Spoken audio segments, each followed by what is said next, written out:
Tim, are you down for a drinking game later on? Yes. Yes. Oh, well, he didn't even ask for the rules or anything. Yeah. We're gonna play a trivia game, obviously animal related. Tim, if you get at least 7 out of the 10, I'll drink this. All right. Shot. Actually, I'm gonna drink this one to get started. Yeah. People that made it to the end, if you're here, you're thinking about this, put it in the comments. What do you think is coming back? If you watched all the way to the end, you got the inside scoop. Hey, Happy New Year. Welcome back. Too Hard, Too Fast podcast. New intro here somewhere. I'm trying to think of a new intro, guys. The other one was too long. I don't even know if we did it correctly. But new intro inserted here. Until then, Too Hard, Too Fast podcast, the ones where we drink alone together. I was standing still on purpose that time. That was really good. I like it. I was like, oh no, did we have bad connection again? It's like we're frozen again. We're back with Tim Morrow. We're starting off the 2022 year. There's a lot of things going on at the zoo. There's a lot of things that happened since last time we talked. We'll get into that in a little bit. Gerry has some news to say. But Gerry, it's not about you. It's about Tim Morrow. Last time we talked to Tim Morrow, he had just bought a zoo, a small little zoo, front yard zoo, and it's grown to be top 7 in the nation. Some quick that some would say too hard, too fast. Yeah, too hard, too fast. But kidding, guys. That's obviously the plot for We Bought a Zoo. Actually, Tim Morrow and his employees have been working very hard. A lot of things to talk about, and we're going to get into that. So sit back, buckle up. Let's go. Too hard, too fast. Boom. Welcome back. Welcome back. Welcome to Too Hard, Too Fast. Too hard, too fast. Too hard, too fast. Too Hard, Too Fast. Welcome to Too Hard, Too Fast. Welcome to Too Hard, Too Fast. Parental guidance suggested. Get that permission, ladies and gentlemen. The podcast of the century. Right. Tim, actually, right before I ask you what we're getting into, I do want to talk a little bit about Gerry. You know, last time we talked, I don't think I had mentioned, but I was moving into a different career, and that was scary and all that. And then Gerry has some news that's a little less scary, less life impacting. Is it? Yeah, he had a kid, he had a baby. Yeah. That doesn't really change your life much, does it, Gerry? No, not at all. Yeah, no. You need sleep, right? It's overrated. It's totally overrated. Completely. So that's why we're not sitting here together as we were last time. So Yeah. We're hoping that Gerry doesn't fall asleep on us, or any baby crying in the back where he has to called away. I get called away. Let's see. We're drinking alone together. drinking alone together. Wait, speaking of drinking, Gerry, because I know what Tim Morrow's drinking. He tweeted it out earlier. What are you drinking, Gerry? So I'm going with tried and true Alai IPA. I drink IPA, as I want to do. And this one is from Tampa, I think. It's a brewery out in Tampa. Tampa, Tom Brady? Hey, big news, right? He's gone. So Well, no, he said he may not. Now they're saying it may not be true. Really? Yeah, now his agent has come out and said, yeah, he didn't retire yet. So it's really interesting what's happening right now. They're kind of reeling it back a little bit. Yeah. It's like not official.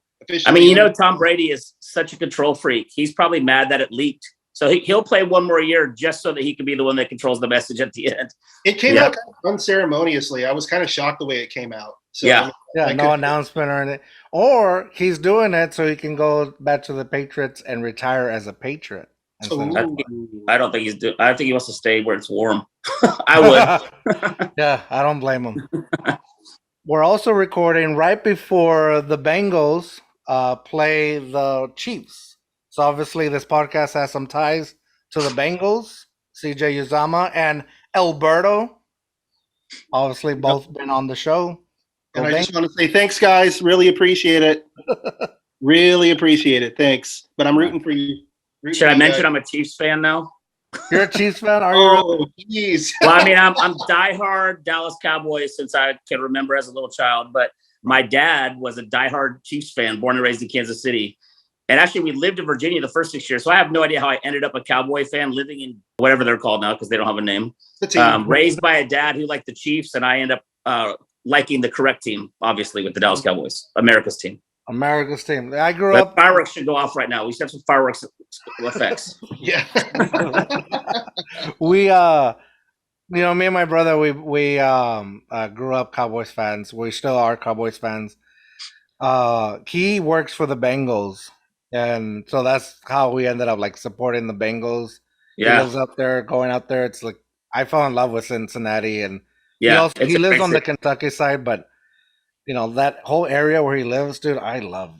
Yeah, it's beautiful. And, our hippo, Timothy, at the San Antonio Zoo is kind of dating the hippo from the Cincinnati Zoo, Fiona.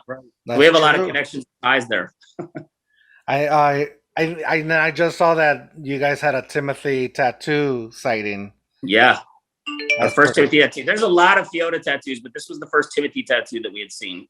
So people are really into this hippo romance between Timothy and Hippo and Timothy and Fiona, and hope it ends up where they ended up together, maybe. Is Timothy also the one that does the face painting, or the not Yeah. only the face, but the Yeah. lips painting? Yeah, so they put a non-toxic water-based paint on his face, and he loves it because it feels good. It's rubbed down, and then take a canvas and just press it on the nose, and it comes out with a perfect, really colorful image of a hippo kiss. That is so cool. Yeah, I've been watching those, and I want to get one for my sister because we just got her the Fiona, like this Fiona pictures, because she loves Fiona. yeah. And so obviously, with loving Fiona, she knows Timothy and Yes. follows. So I want to get on like a big thing of the lips. or Yeah. face. We'll find you one. Perfect. That Prescott run had the same emotions of that Romo run for Yeah. the field goal and Yes, try to score. or Des Bryant's catch, or last year's pass interference. Like, you just name it. You just name it. There's always something. It's always. Let's turn this upside down and go back to having fun. Tim Morrow, what are you Yeah, drinking? thanks for bringing us all down. Jerry's over here. I lost twice. Titans and Cowboys. I'm dead inside, but Yeah. Tim, what are you drinking? So I've got tonight Blackened Whiskey. And this is a whiskey that is done by the band Metallica. And it's a really cool marketing story. Let me see if I get close to the camera here. So they have batch numbers on there. So this is 111. batch 111. So you get the bottle. And the story of it is, you have to age whiskey in barrels for however long they age it.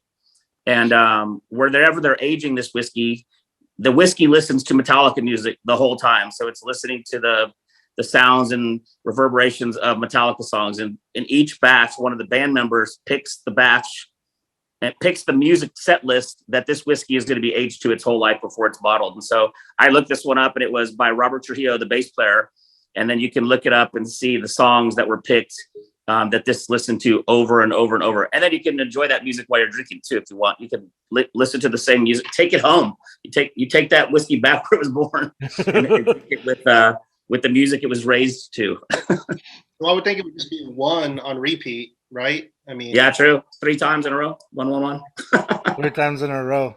That is interesting, and it kind of gives me the feels of like, when somebody gets an implant, like an organ implant, and they say like you get the memories of Yeah. that person. I wonder, like, obviously it probably doesn't, but listening to that music again, it brings Yeah. back those memories of whenever you probably heard the song Yeah. for the first time. It does for me. sure. Or the I think I've memories been listening lost. to Metallica since about 1985. So I've been listening to it for a long time. So it's funny, those songs and all the kind of music that you grow up with. You can almost remember the year that the song came out just by, okay, what was I doing when this song came? What was I driving? What was I doing? And you can kind of guess years and get be pretty close with songs from when you were growing up as a teenager and 20s and stuff by the year that song takes you back to.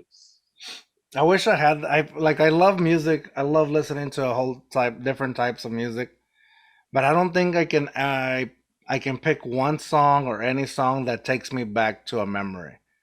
Oh yeah. Yeah, I don't know why. I mean, What about the Spurs championships when they played that song over and over? The dun dun dun dun dun dun. Like that song takes me back to 1990s Spurs games all over again. 2000. Maybe general memories, but I'm hoping for like, and maybe I need to sit down and listen to music more often. I do listen to a lot of just podcast stuff. Yeah. But I wonder if I do have that one song that just brings back that one memory. Yeah. Instead of like a general memory of like, oh, I remember being at a Spurs game or being at the rodeo kind of thing. So I don't know. What kind of music do you listen to? Me, I do a lot of. I used to be a huge country fan, like mainstream country, but now I'm Texas country. I guess you can call it red dirt country. You got smarter. Is that what I got smarter? Yeah. Yeah. And then I'm a big Disturbed fan. So like when I'm working out, and it doesn't always look like I'm working out, but when I'm working out, Disturbed is what I'm playing. Yeah. I don't know, Jerry. What do you listen to? Well, I love Metallica. I love Pantera. I'm a big metalhead, but lately, I don't know, a lot of Seven Dust. I don't know, Tim, if you're familiar with Seven Dust. Yeah. I would imagine, being a metalhead yourself. Yeah. Machine Head. I listen to a lot of Machine Head. Tool. I mean, there's just so many bands out there. I try to change it up, but yeah, definitely a big... I think Tool's playing here this week. Yeah, I think so. Yeah. Wednesday somewhere. Yeah. And they hated coming to San Antonio for a long time, and now all of a sudden it's like a mainstay for them. So yeah. My music's all over the place too. I'll listen to metal, 80s hair rock, electronic dance, EDM. I'll do EDM all day, all night. I'll do Texas country. I'll do banda. I mean, whatever has a rhythm that gets me excited and going. I just can't do really slow stuff. I mean, some of the Texas country slower songs I can handle, or some ballad songs from back in the day, but I like to be kind of high energy music and things like that. Nice. Very random. What do you usually do? Like, if you're playing music, what is your typical activity? Driving for sure, because it's about a 30-minute drive to work. So that's my nice time where, my house is a zoo with the kids, and then I get to work and it's a zoo. So that time in between, I just crank music the whole time. Gym, like you said, or running, but I always have music going. But interestingly enough, I can't sleep with music on because my brain gets into the music. Like I'm listening to it and I'm just into it. So I can't shut my brain off and hear music at the same time. So I can't sleep with music.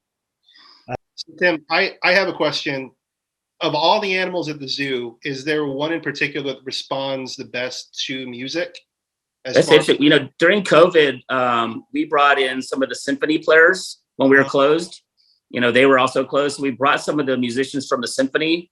But I think probably definitely the elephants respond to the music. Yeah. And two of our elephants are retired from the circus. So they retired from Ringling Brothers and came here for their retirement. So, they're around music their whole lives also. So that probably probably takes them back a little bit to the where they were before. But I think probably those bigger mammals respond more to that kind of stimulus, like elephants. Cool. Yeah. So from what I know, the heart beats at a 3/4 rhythm. So if you play anything at a waltz tempo and slow it down, I would think you could probably calm your animals down. Yeah. I mean, it calms the beast, they say. So. Yeah. Yeah. That's why we brought symphony players and not Metallica for the elephants. Right. That's what I was thinking. I was like, I don't know about metal, but yeah, it's interesting. Like when I run, there's apps that will adjust the music to the cadence you want to, step your feet as you run, and that's really interesting too, to adjust cadences up and down and see what that does to you as you're training and things like that. But I don't really like running. I just like the benefits of running. Let me make that clear. Right. Yeah, I don't like running either. Well, I realized something, and it's been a while since I recorded a podcast episode, and I'm realizing we didn't give our ratings for what we're drinking. Oh. So real quick, Jerry, let's go with you. I haven't even said what I'm drinking, but Jerry, real quick, what would you give yours? How does the rating system work again? How would I do this? Price versus the amount of alcohol if it's a beer. Okay. Whether it's eye-catching, like the design of it. Okay. And then of course the flavor. Okay. Oh, Yeah, look at this label. It's got the like what the music would be as it reverberates. Yeah. Yeah. Dude, that's amazing. That's so well cool. done. Well done. Very smart. And then the words are like striked out. So Yeah. I like that. Yeah. Like it's not just there in your face. Yep. Well, I would say the highlight, I mean, if you're ever going to drink IPA, if you like IPA, it's definitely full flavored as an IPA goes. It's made by Cigar City Brewing Company. I think I mentioned that was out of Tampa. Mm-hmm. So, you know, cigars are big in Florida, obviously, with the big, you know, Cuban population and whatnot. So I think pretty cool. I'd give it maybe an 8 out of 10. Is that being too generous? I really like this. I forgot to remind you that it's 1.0 to 2, Jerry. Oh, geez. Okay, well, I'm so used to the 1 to 10. Like, okay, just add a 1 in front of it. A 1.8. Let's give it a 1.8. Why not a 1.8? A 1.8. It's high. What's the alcohol content? 7.5. Fair enough. IPA. Tim, I think yours will probably be around 40% alcohol. If they go any higher, 45. 45. All right. That's 190 proof. 190 proof. Ooh. And what is the taste like? Is it kind? Obviously, you have to sip on it, right? Or you mix it. I usually mix my first one and then I'll sip, or if I just want to just be somewhere for a long time. There's nothing better than getting, I got for Christmas this rubber container that makes 4 big round ice balls. And so, drop that in with straight on the rocks and kind of just let the ice melt and really take your time. It's fun, but I'll do mix if I want a soda taste or something like a Diet Coke or something. So today, my first one tonight, I mixed. That's not all whiskey. Cool. Yeah. What would you rate it at then? Well, since I love the label and the marketing behind it does have a smooth taste. This bottle cost about $45. And I think it's since the last time I bought it's a higher, but I think everything's higher right now, so it's hard to tell. But I would rate it a 1.11. 0.11. A 1.11. Okay. I was stuck on the 1.1. I was like, that's low. So 1.11. So that's funny. 1.11. It is really smooth. It is a really smooth whiskey, though. If people want to try a new whiskey, it's a fun one to try. And then the story behind it's really cool too. And just to listen to the music is fun when you're drinking it. Well, I wasn't gonna let. Now, what are you drinking? I wasn't gonna let you be the only one drinking some blackened. Nice. All right, you got it. Huh? Whiskey? You got whiskey or blackened or what kind of? Do I not look like I can afford some blackened? No, I never said that. JK. So I couldn't find. I know you really well. Yeah, come on. I couldn't find the blackened. We have booms. It's not easy. It's not always easy to find. It's not always easy to find. I went to almost everywhere, and then I forget that we have a place called Total Wines, and apparently they have it, but I didn't go there. I'll get you a bottle. I'm gonna get you one. I would appreciate that. I really do appreciate that. But I saw you tweet it out. I was like, darn it! I was very I told my wife, I was like, he got it, and I didn't find it. Darn it! So I'm gonna get you a bottle. Yeah, I'm gonna get both you guys a bottle. Oh, nice. Yeah. Awesome. I appreciate that, Tim. That's very kind, for real.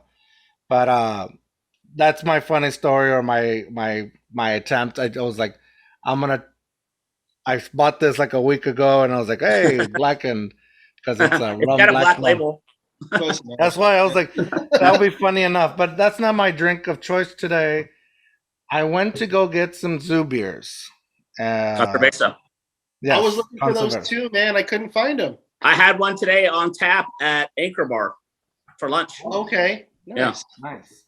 So HEB usually has them. If you go to HEB, they're usually the ones that carry them. I went to the one in Balcones Heights, and I was looking high and low, and I couldn't find them. I don't know. You got to tell them, get that Conservesa in here. Saving wildlife. I'll tell you, South Florida. Hey, they're right there by the zoo. I'm not trying to call them out or anything, but hey, I couldn't find them. Yeah, and I think last time I'm going to get a can. Last time we talked, I think we had the butterflies on there.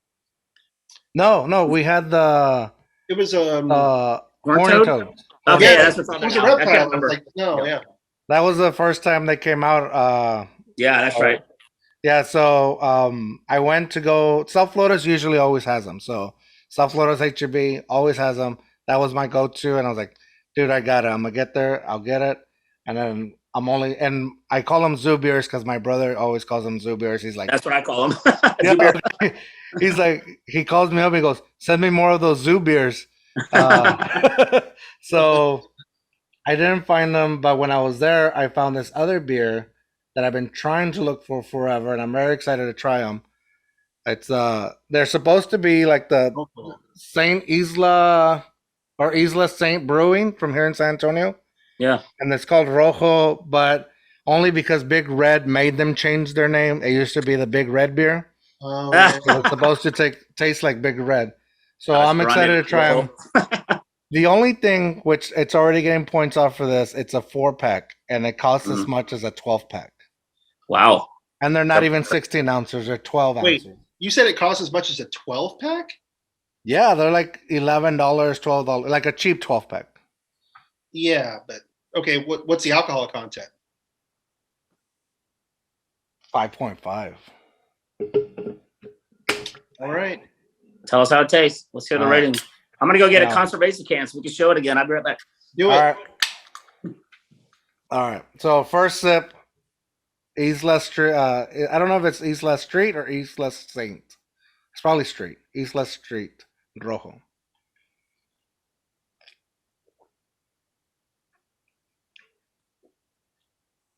Oh, I don't know if that's, is that good or bad? I don't know what that was. it doesn't. It doesn't taste like. Doesn't taste like Big Red at all. Dang. And I hate to do it. Like I hate to talk mess about local San Antonio stuff, but it does not. It has a hint of like a sour beer. I don't know if you ever had sour beers, Oh yeah, no, I'm not. but it has fan. a hint of that. I don't taste any Big Red at all. Is it Hopefully supposed to that's taste like Big Red? That's what when they first came out, and this is the thing that I think I'm already getting pissed off because here's the thing: when they first came out, they were marketed out as Big Red. They even had like the Big Red logo. It's like Yeah, it still kind of looks like it. yeah, and it actually said, I think it said Big Rojo Yeah. instead of, and so it was too close to the Big Red logo. They made it change it, but when they first came out, it was hard to get. It would sell out instantly, and they would do it on. I don't know. Maybe they did it on purpose, or maybe it was just small batches. Whatever it was, hard to get. Very obviously overpriced. You get 2 cans for the price of a 6-pack, I think. And yeah, so it was just like I've been waiting forever to taste it, and very disappointing. Is that the same brewery that does the Best Made, like the pickle beer?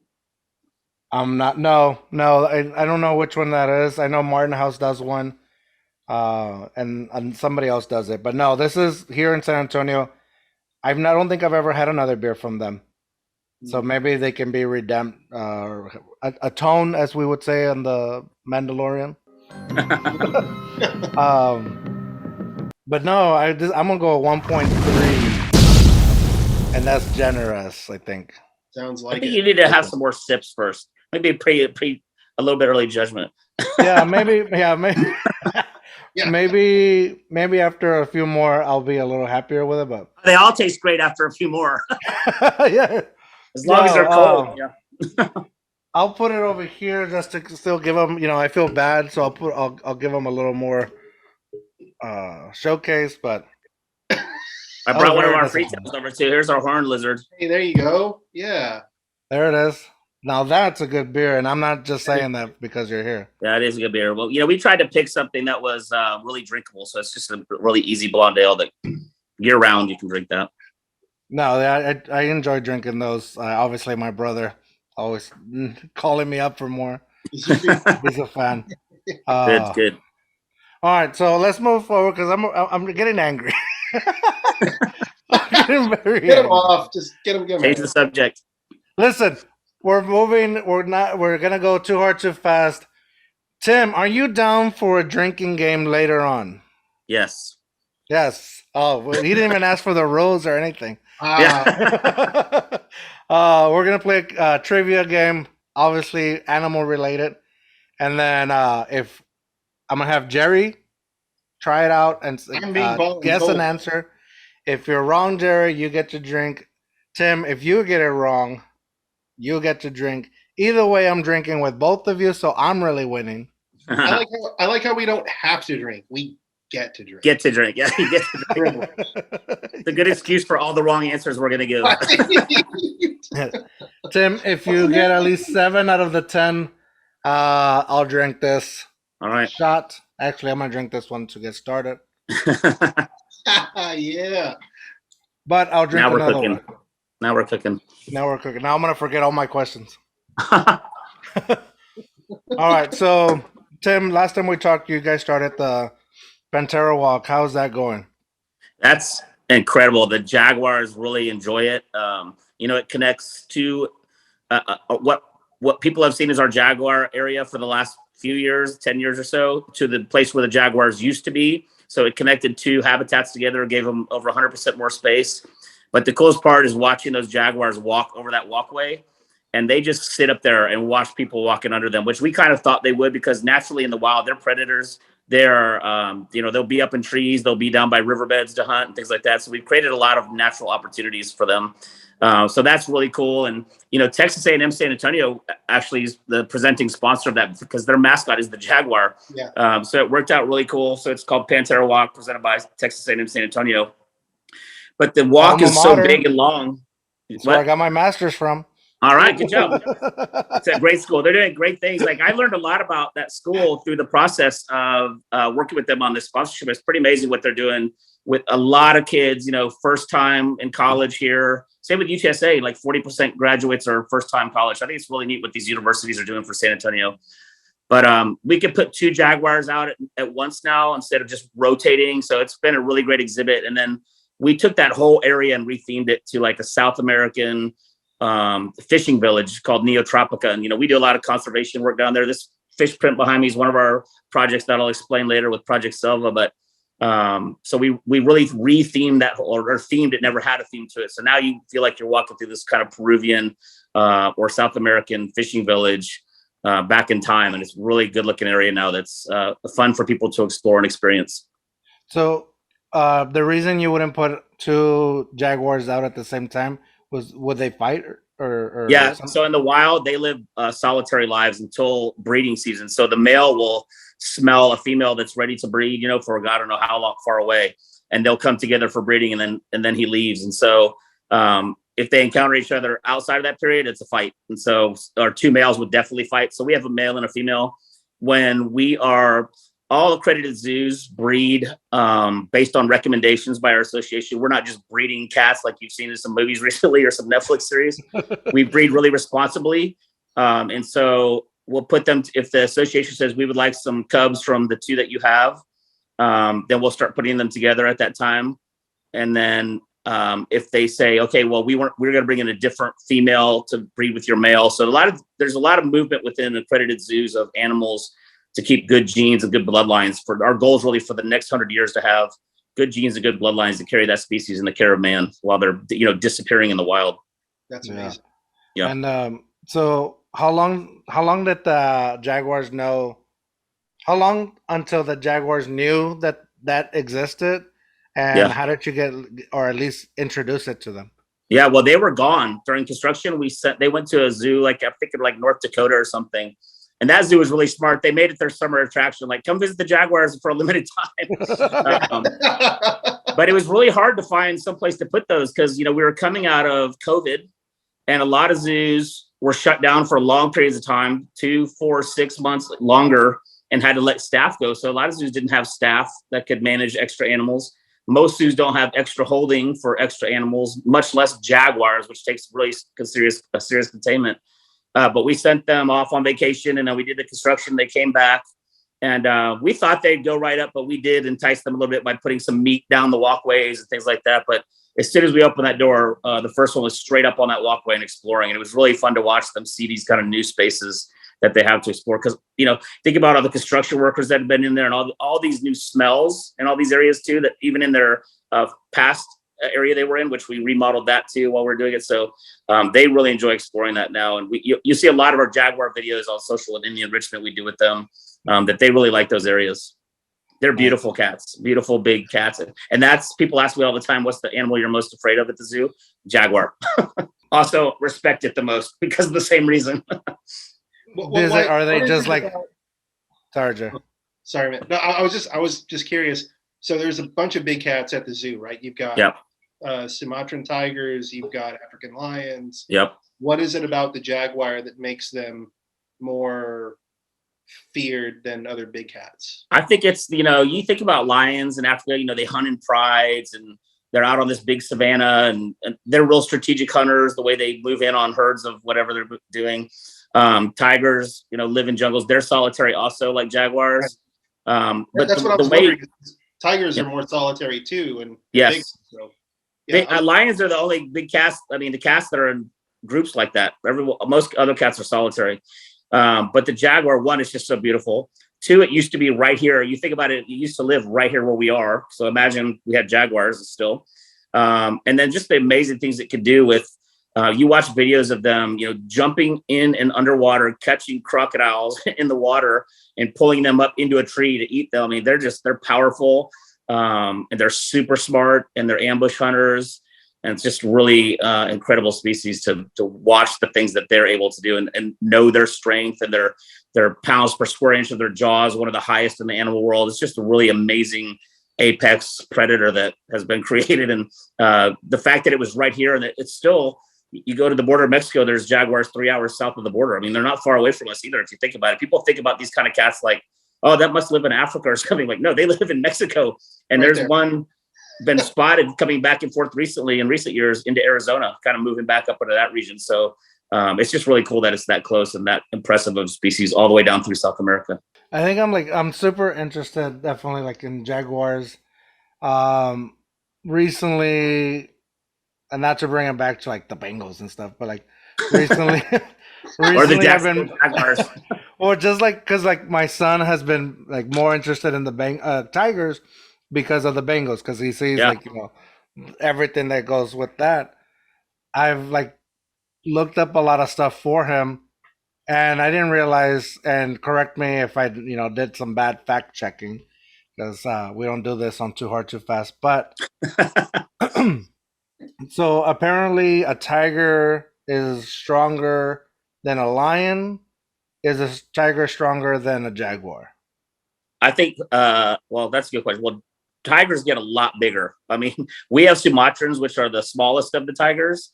And I go to other zoos to see other subspecies of tigers, and I'm just like, wow, it's just so much bigger than ours. So I would say, as far as the cat overall, I think the tiger is probably stronger just because their size is so much bigger.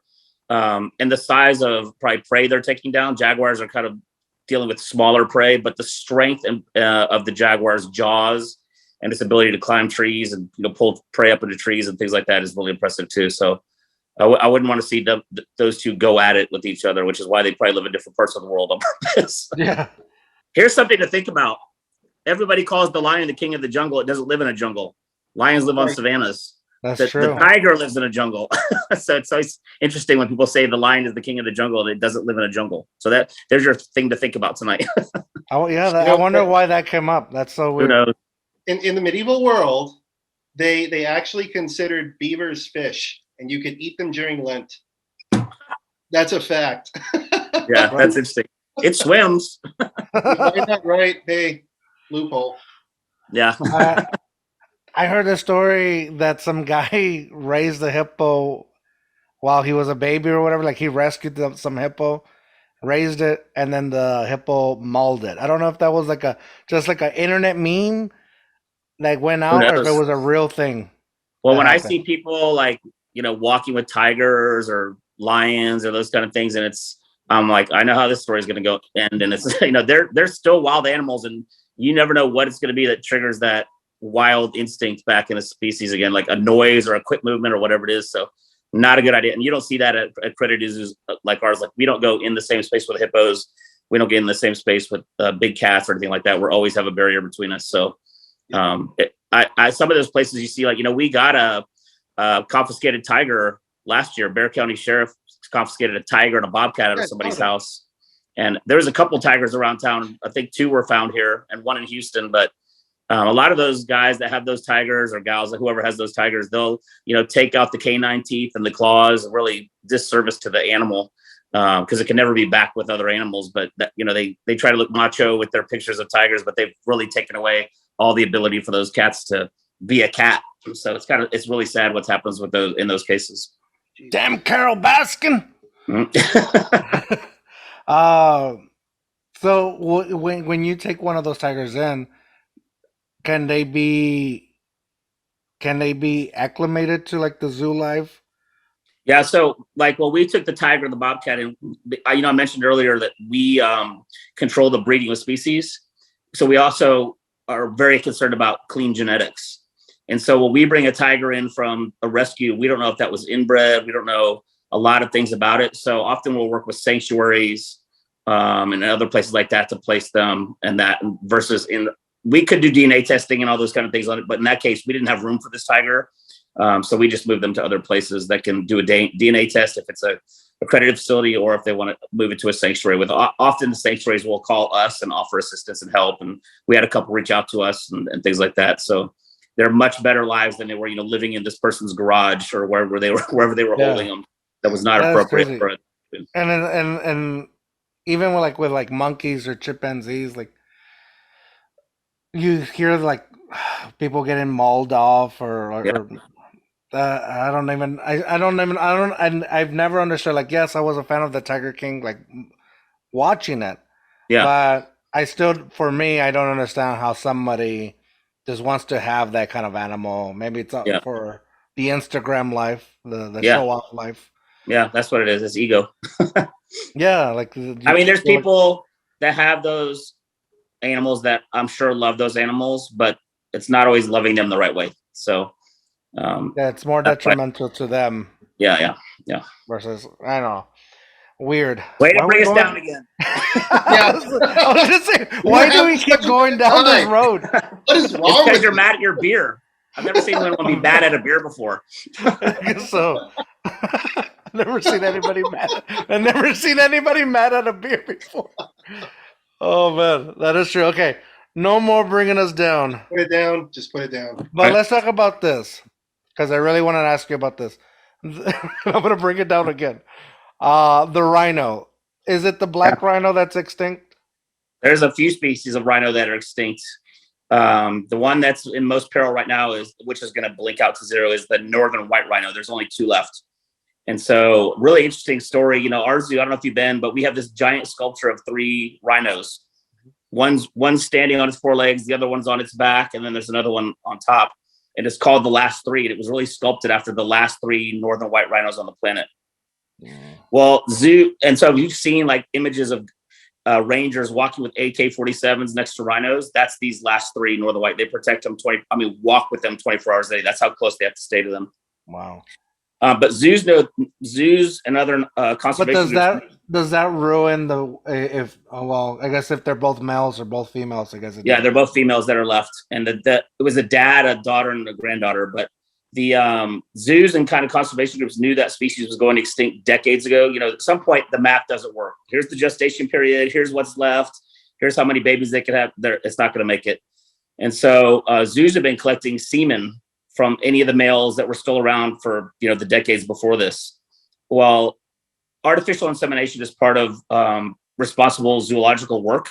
It's brought some endangered species back and things like that. So San Diego Zoo has been working on artificial insemination of rhinos, which is a very complicated process apparently with rhinos.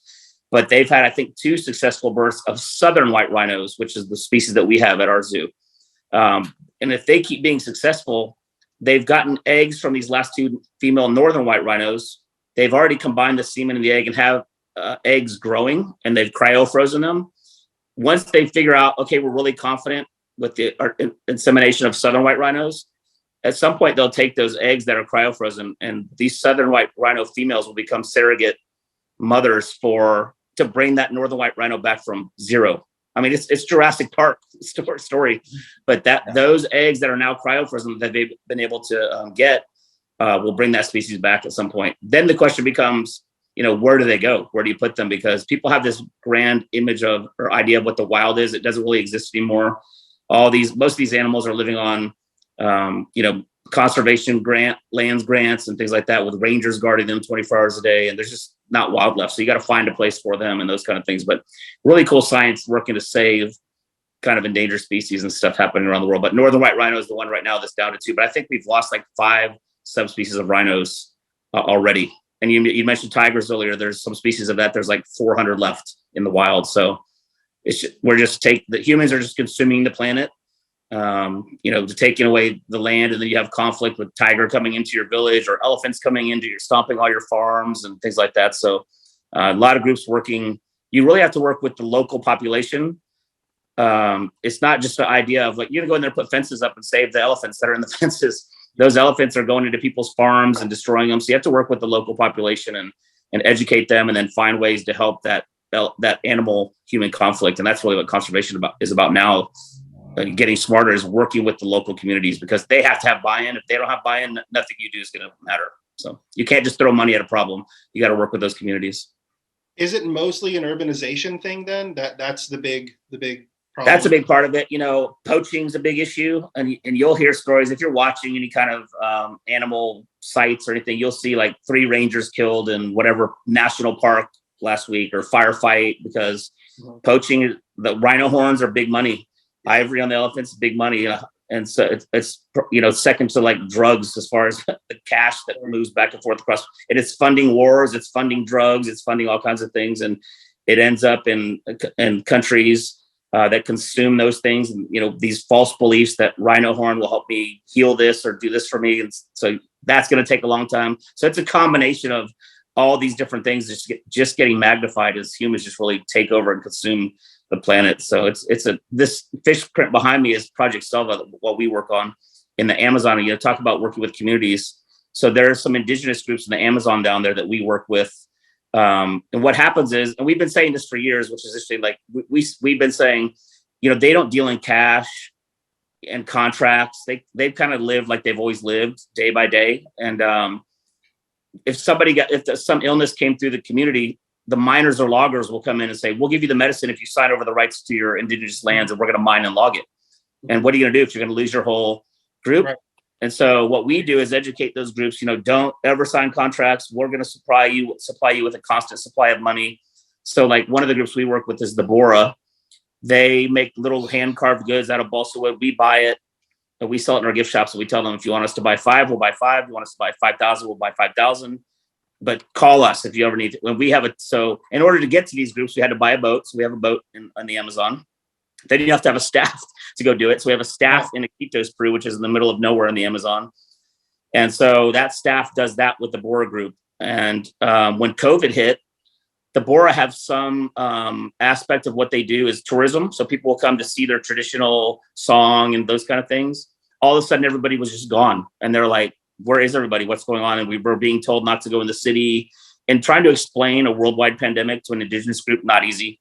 But this was the perfect example that we've been talking about for years, where they all of a sudden had no money at all coming in because there was no tourism, and their gardens weren't big enough to sustain them. So our staff, since March of 2020 or April, has been buying food, medicine, water, and masks, and taking them down every week to support that indigenous group, to keep them going. And the way we fund that project is really cool. So these fish prints behind me, that's about a 6 or 7 foot fish print behind me. It's hard to tell, but we flew in a Japanese fish print artist. This is a Japanese art, and trained our staff in Iquitos how to do these. And so they go to fish markets and other places and get these fish, or fish farms get these fish, or some that they fished out of the river, not this species, and then they do these fish prints. So they lay the fish down flat, put a non-toxic dye on it, and then kind of rub the rice paper or whatever fabric we're using at the time on it. You pull it up and it's got a perfect fingerprint of the fish. And then they come back and color it. And then they send those to us. We frame them. These have been on display at the airport, art galleries all over the country. And we sell these art pieces. And that money is really what funds the conservation work that's happening down there to keep our staff going, that's supporting the Bora group. So it's really a cool program where art is supporting a conservation program, but it's working with those indigenous people. That rainforest has more species of anywhere else on the planet, including jaguars. And so by protecting that rainforest with the community buy-in, we're saving all those species. It's a really cool project that we do. Yeah, that is interesting. That is super cool. Yeah, it's Jordan, fun. if I can ask one more question, man. I'm sorry, you're gonna Yeah. kill me. Why the Arapaima? Because that is such a cool fish. Yeah, I so that's a saw it really when you big walked in fish. and I was like, man, that's such a cool fish. Why the This is a Arapaima? really big, these things get bigger than this. And so Yeah, just way a really bigger. big, beautiful fish. These are in danger or at risk. So there's actually fish farmers that raise these. So, we're not taking them out of the wild. These are fish farmers. So we'll go to a market or fish farm and buy one, and then we get multiple prints off it. And then the staff eats it or gives it to the community to eat. So nothing goes to waste because of that non-toxic dye. But this species, because it's so big, makes beautiful art. And we do a lot with piranhas and devilfish. I mean, all kinds of things. They've done some crocodile prints and all kinds of really cool artwork. Our staff has gotten really creative, and they've become their own art form, which is cool because the first versions of the couple years were really muted colors, like how it would look in the river. And now you can see the color on this. They're really getting into colors and kind of creating their new art form. And it's funding all the things that we're doing. We also did not want to introduce this Japanese art into the Bora because we didn't want to bring another culture in and introduce it to the Bora group. Right. So this is why we have our artists in Iquitos doing that. So we have an office and a studio in Iquitos and a house for the staff, a boat, and we had a wood boat. It sunk, so we just bought a new really cool metal boat. And but we go down there right now. We've been supplying them once a week with supplies, and you usually go down once a year. We haven't been able to go down for 2 years now. So we are in constant contact with our staff and that Bora group and some other indigenous groups to make sure everyone's okay. Nice.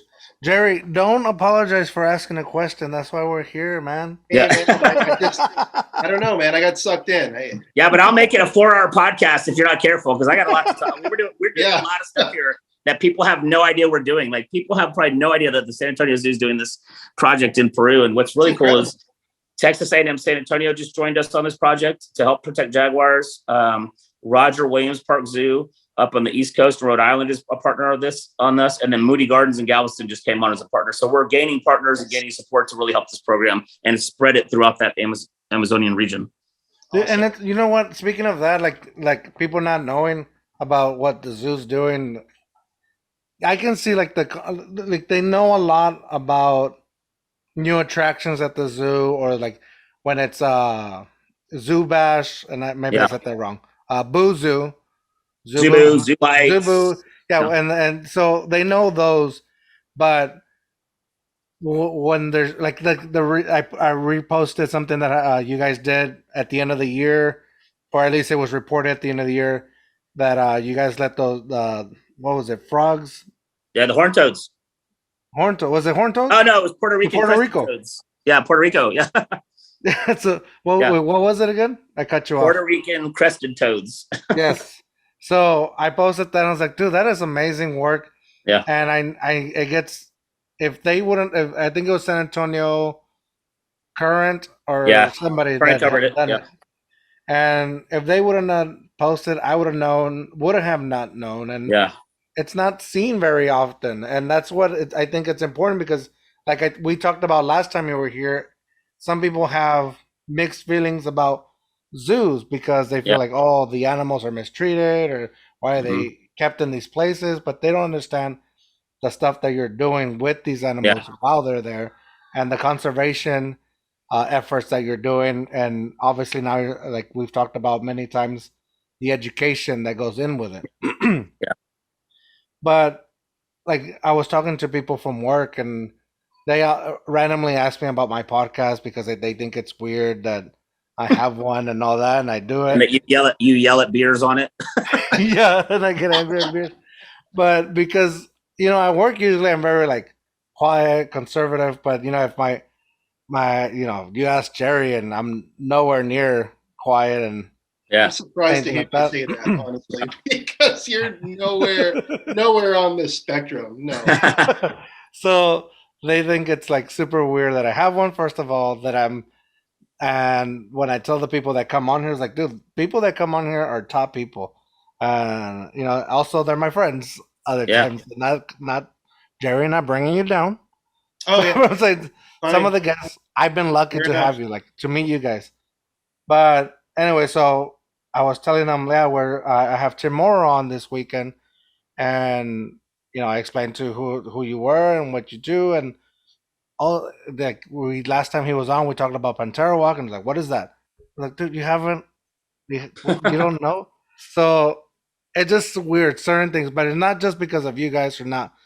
Uh, what I'm trying to get at is how. Let me put it this way: I came in from Cincinnati recently, and I stopped at the San Antonio airport, get my luggage, and almost instantly I was like, I want to go to the San Antonio Zoo. I want to go to the San Antonio Zoo. Why? Because as you're getting your luggage, and I don't know if you know this, you probably do, Tim. Yes. Everything there is San Antonio Yeah. Zoo. It's like Yeah. logos, screens, Footprints, and paw prints on the ground. this. I guess I haven't the been paw print. recently. You follow my you son follow was- the paw prints to your baggage. That is Yes. crazy. I thought that was. I'm sorry. Like I know we're doing a whole zoo thing, but when you said, "Oh, my first thing was I want to go to the zoo," I was like, "That's kind of odd." Like that wouldn't be my first thought. I had no idea. I haven't Yeah. been to the airport lately. And and that's what I was trying to get at. Like everything that was there made me want to go visit the zoo. And Yeah. so That's cool. like I first didn't like I was obviously like, let's get this, we gotta go do this, and we gotta get our stuff. But what triggered it was my son goes, look, Dad, tiger prints. And obviously Yeah. we're just coming back from so Oh, yeah, that's neat. and I look down, yeah, and then there's like birds, feed, Yeah. things, everything. I was like, oh cool, and I look up, boom, San Antonio Zoo. So We're taking over the city. Awesome. taking over, and my wife goes, next time you talk to Tim, you let him know they're doing a good job. Yeah, we had people kind of had the zoo because SeaWorld is so out in the market and Six Flags is so out in the market. People kind of started taking the zoo for granted, I think, and kind of forgetting about what a treasure it is here in San Antonio. And that, the team we have here now has just been working so hard to flip the zoo and be top of mind and be out there. We do tons of viral stuff. We're doing a ton of viral Valentine's Day stuff right now and all kinds of crazy things. And so we're in the news all the time. But the problem is the news cycle is so fast and crazy. Even if you're in it all the time, people are missing things. And so we try to have, stories coming out constantly, just reminding people about the great things we're doing or the fun things we're doing and things like that. And we try to make it fun. Like the airport's a good example of the footprints on the ground to follow to your bag. It's just fun. And so, Yeah. people come here because it's fun and people work here because it's fun. So we want to keep that theme. It's interesting, and right now, we have the heart back here. You guys are Yep. doing this Valentine's thing where, and you can explain it better. But the thing that stuck in my head is the roaches, because I don't know why. I'm like, oh, they're gonna let you eat roaches. Like you can, like, here's a roach and eat it like Fear Factor style Same Fear for Factor, your come ex. on, man. Yeah. I know. I would That's never make it on completely that show just for that reason. What's that? I would never make it on those shows because of the stuff they have to eat. No way. Maybe it's just me because I kind of want to be like those big ass roaches that they used to have there. It's like, yeah, I'm down. If the zoo's doing that, I'll do it. But obviously, that's not what you're doing. No. And you can explain it better. But you're naming roaches and vegetables to feed the Rats. animals, and it's kind of Rats. donation style. And rats too? Rats. Yeah. Wow. Oh. Yeah. So the animals we typically feed to our animals are live roaches and then pre-frozen rats that we buy. And so we started a Valentine's program 2 years ago called Cry Me a Cockroach. And you can name a cockroach or a rat after your ex. I think it's $5. It used to be $5 for a roach and $20 for a rat. And then we live feed on Facebook all day on Facebook Lives, like feeding to reptiles or Komodo dragons or snakes, things like that. And we're listing all the names of the exes and reading some of them off. Our plan was to read them all off, but we had thousands and thousands and thousands of people submit. So we do a big video at the end that shows all the name. And then last year we added a vegetarian version. So you could buy now lettuce also for the ex.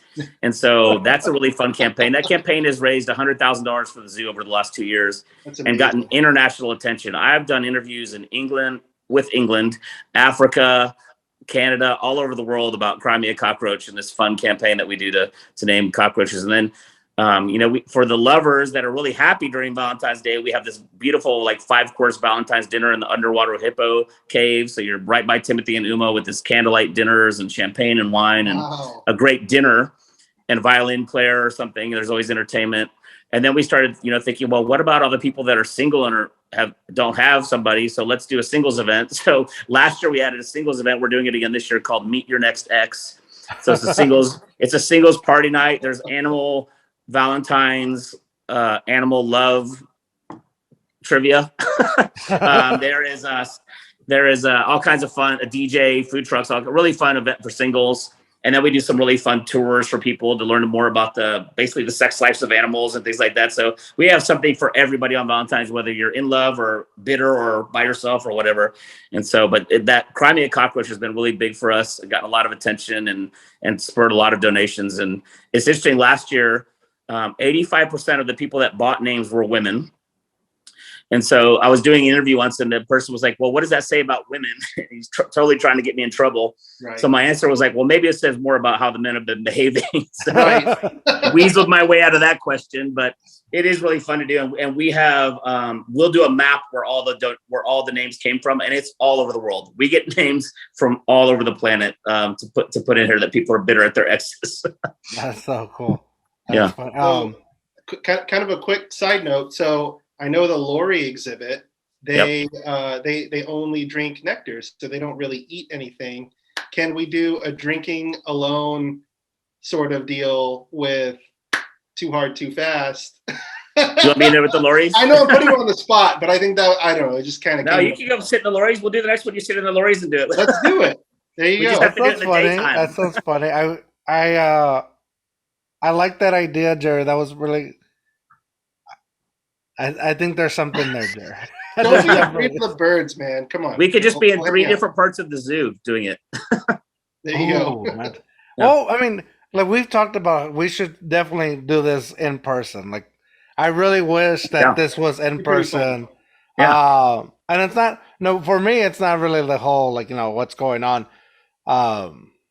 It's just like I honestly, just for this interview, Tim, I looked into what I need to buy for like 3 different mics, cameras. Like I was like, I need to start off the new year. Yeah. Starting to make this an in-person podcast because. No, I love it. We'll keep doing them. We're gonna keep doing them. We'll make a series. Yes. Yes. A non-serious series. A non-serious series.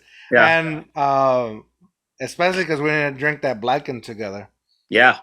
You'll both have a bottle. We'll all have 3 have a bottle at the table. Just finish it. That was gonna go off the rails. So today I actually went by the zoo. We were going to Breckenridge Park. Yeah. And I went by the zoo just so I can like honk and yell at people. I know Tim Morrow. No. I went by the zoo just to see how things are. Like I'm a supervisor, like how things are going. Audit. Yeah. I was just, I wanted to see things. I was like, I like I said, I wanted to go to the zoo that one time. So, anyway, going there, I noticed the new parking garage, which looks amazing. Yeah. But I also noticed that there's a lot of people still using that one other garage, and it's still causing. We talked about it. It was going to alleviate traffic, but there's still like that. Like I don't know. Going back to people saying like, "Oh, I don't know what the zoo's doing." I'm kind of thinking like they still don't know about the garage. Like if they think that's a part of the zoo, like it's a new building for the zoo or something. Yeah, if you're coming in from the north side, you don't really see it. And so we've added, or if even coming in from like off Broadway side and things like that. So, or exiting before you get to Hildebrand. So we've added some signage on our fences, like parking garage up the hill, but people still naturally go to that train station parking lot. But my team right now is working on getting signs out for the entrance of those parking lots too, saying additional free parking up the hill, because people think it's like really far away because you can't see it because of the highway. If you're down by the zoo entrance and it goes up a hill. And people ask me like, are you going to run a tram from that garage? I'm like, it's actually, where you start walking from the garage to the zoo entrance is the exact same distance as the zoo entrance to halfway back in that main train lot. So the people in the back half of that lot are actually walking further than they do from the parking garage. It just has this visual challenge people have a hard time connecting in their head that, you know, if you park in the train lot, you're walking straight to the zoo entrance. You can see it. Also, some people want to ride the train before they come or on their way out, which that's more convenient for them. And hopefully they're buying Starbucks at our Starbucks out in the park. So we like when that lot fills first, and then the zoo garage is kind of the overflow. We see a lot more people using it in summer because it's 5 floors of shaded parking. And it's like 15 degrees cooler in there than it is outside all the time because we have that green screen that's almost grown to the roof already just in 3 years. So that's a great garage. And, you know, coming up to it, well, it's just beautiful, especially at night, the way it's lit up. And we're adding some LED color changing lights on the side of it. So we can change, like when UTSA wins, we'll light it up orange, or Breast Cancer Awareness Month, we'll light it up pink and those kind of things. So we're really excited to get it. We're waiting for a controller from China that we've been waiting for about 4 months, and it's probably on some boat in the middle of the Atlantic or, you know, the Pacific, just can't get over here. So we're just waiting for this stuff to get here. Yeah, for sure. I bet Yeah. so. Good luck. Or I saw one that just broke in half and dumped all the shipment. That's probably mine. You don't But- say. Well, I have to cut this in. That was my controller. We want it to be free, and we want people to use it. And even the inside of it, we made educational. So each floor is a different species as you go up the floors, starting with a subterranean species and then working up to a bird on the top floor. So different layers of the ecosystem on each floor in different colors. So we're educating even when you're parking in the garage and trying to make it fun. And I think it's the prettiest parking garage on the planet. I've seen ones that are like maybe nicer architecturally or nicer this way, but like that is a beautiful garage with those animals on it. And the green screens and the animals, what it represents is, you know, our conservation work in Africa with the giraffes, Asia with the tiger, and then right here in San Antonio with the monarch butterfly. So it really has a cool message to all of it too. It's just fun. I'm like, we were excited about a parking garage. Yeah. There was a whole ton of people Yeah. outside trying to get in, and Yeah. obviously when there's a crowd, you know how we are. I was like, "What's going on? I want to Yeah. check it out." I was like, They're giving I know away we something have for you plans for there. something. Yeah, I was like, I have plans for something, but I kind of just want to stop and make sure what's going on in there. You know, but while I'm there hanging, going, I know tomorrow. No, today was just like, we have no events going on today. It was just a regular day at the zoo. It just happened to be perfect weather on a weekend, which we love. Like if we're going to lose a day to weather, let it be a Monday or a Tuesday, not a Saturday or a Sunday, because, you know, our budget today was, you know, we were budgeting today for like 2,000 people. We did over 5,000 people showed up.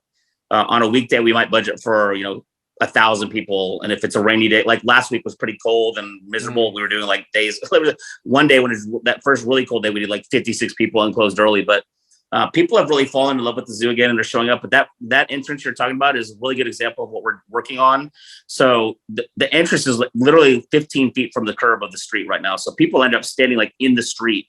They're blocking the sidewalks. No one can get past. The ADA entrance is really tiny. So we recently announced an brand new entrance for the zoo that's going to really help with that process to get people in faster, push the plaza way back in so you're not standing in the street. It's going to look San Antonio architecture. Like right now, our front gate looks like a house, somebody's house. And so it's going to be really big and grand. The whole second floor is a rooftop event center, you know, San Antonio architecture. So it's going to really celebrate the culture and spirit of San Antonio and create a big plaza on the inside with fountains. And we have an overhead lemur walk and all these really cool aspects that's going to really reimagine the new entrance. And you're going to get there, you're going to be excited. Like, okay, I'm not at somebody's house. I'm at a really grand place. If you look, you know, I came from the theme park world. You look at SeaWorld's arches, those are iconic. I mean, in the theme park world, people love those arches at SeaWorld. Fiesta Texas has that beautiful entrance. And so we really want to create that sense of excitement, but also be functional. The current gate is not functional. It was built in the 1950s, probably when the zoo was doing like 200,000 people a year. We're doing 1.2 million now. So it just doesn't work. And we got to really fix that up. And so the city's been really great helping us. We're in the bond for some money to help do that. And then some other aspects from the city to help us fund that. So that will probably go under construction this year for that new front gate, and it'll open sometime next year. But it's going to be a game changer for this street. You know, if you drive down the street now, we've got this beautiful Will Smith Zoo School that we've redone, probably one of the prettiest preschools you've ever seen in your life, and the prettiest parking garage. And then we have this really underwhelming entrance. So we're really working to fix that up too and really change this whole area of the park. And all the park partners are working to change the park. If you look what the Woody has done the last few years, the museum moving in, they redid the Japanese tea gardens. Brackenridge Park is updating all these historic buildings in there. So there's a lot happening in this part of the city, and it's the Pearl right next door. So I'm like, this part of town is what's happened down here the last 10 years is incredible. And we're kind of us and Sunky Garden Theater, the last two, to like, we got to catch up with everyone else has done these great things, and now it's our turn. So we're working hard to get those things done. I want to ask this one question. It could be a little controversial. It may not be, but You already know you can ask me anything you want. I tell people all the time. Yeah, I do media interviews or whoever. Like, you can ask me whatever you want. I'm gonna tell you. I would tell you right now what I would tell anybody anywhere I was standing. So, Perfect. And that's right. You did mention that last time. Yeah. But I think where I was getting at, it's also going to be a little dumb. no such thing. He's He's like, just say wait, that. just wait. yeah, don't go too hard, too fast on that. Let's say you have a couple of dudes there having a dude time at the zoo, having too many zoo beers. Gerry, I know you were thinking of something else. Chill out. No what? I didn't know what you. If somebody goes too hard, too fast at the zoo, what is the process that you would take? That's a good question, because we monitor guest behavior. Like, we talk about designing Pantera Walk or all these exhibits. Like, part of the design process is protecting people from themselves. But people will always find ways to do dumb things. We know that. And so we have, like, on our map, like, if you see somebody, basically, I'm gonna give you the real version. It says, if you see somebody doing something dumb, you call this number and we send somebody out. So we don't really get that here. I mean, our guests are really well behaved in San Antonio. And so, but what we have as a process of somebody does something dumb or is acting out of character, out of, normal behavior for somebody, we have a security team here all the time of, multiple officers on grounds and those kind of things. And really, we just kind of talk to them first. And depending on what they did, they'll either be warned or asked to leave. And, we want them to be a good experience. And if they're here for the right reasons, they just made mistakes, we'll give them some tickets to come, but just come back another day. You need to reset, come back. But I appreciate we have that. And really, I'm glad, you don't have to be coy about it. I'm glad you gave me the extra tickets. Yeah. He's like, I'm sorry I took my pants off. Yeah. Classy move. No, but, we've had people come in with like really offensive t-shirts on. And we're like, hey, I'm sorry, like, you can't wear that shirt in here because of the language on your shirt. Like, I'll give you my employee discount to buy a shirt at the gift shop if you want, or I'll give you tickets to come back. I'll give you tickets really to come back nice. another day. Yeah, we're very guest focused and guest centric, but not at the expense of other guests if you're being unruly, or definitely for our animals or your safety or their safety. So that's always the top priority, is safety of the guests and the animals. And so if somebody doing something like that, that's obviously crossing a line on purpose or something. But, we don't see a lot of bad behavior in the zoo. I was at another zoo in the country once for some zoo meetings, went to go visit the zoo and caught a couple throwing rocks at the lions. And I actually kicked them out of that zoo. It wasn't even my zoo, but you're leaving. Like, let's go. You're leaving. And I walked them out of the zoo. And I tell the director of that zoo, like, I just kicked some people out of your zoo, but here's what was happening. But people do dumb things and they end up getting escorted out of, everything. Basketball games, football games. Let's just have it. That's cooler. You need that like Roadhouse cooler mentality of like, you're nice until I tell you to not be nice. Yeah. You just kick them the hell out. Yeah. So but we don't see that a lot, really. I mean, I don't think I've seen that a lot here at the zoo. It's mostly families that visit us. We have become a cooler zoo, what I would consider a cooler zoo. And so we do see like date night dates happening here, and a bunch of groups of adults and things like that. We have a lot of adult events. Like, we have Islla, which is a big food and wine festival, and all your food and drink is included. But all of our staff's TABC trained. We have police officers for those events and security. So we really monitor and kind of take care of people and things like that. That's really our goal, is to everyone educate them while they're here and make sure they get out safe. And so here's the backstory to that question. Yeah. You got to have an answer. You got to have a procedure for those kind of things, because they will happen with people. Yeah, people are always going to do people things. Yeah, unfortunately. Yeah.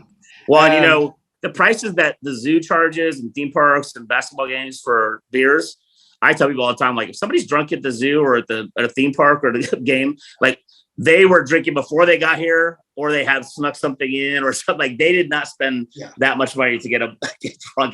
They didn't come here to spend that much money to get drunk at this Who place. does that anyway? Oh, for sure. Yeah. George. Yeah, no. George.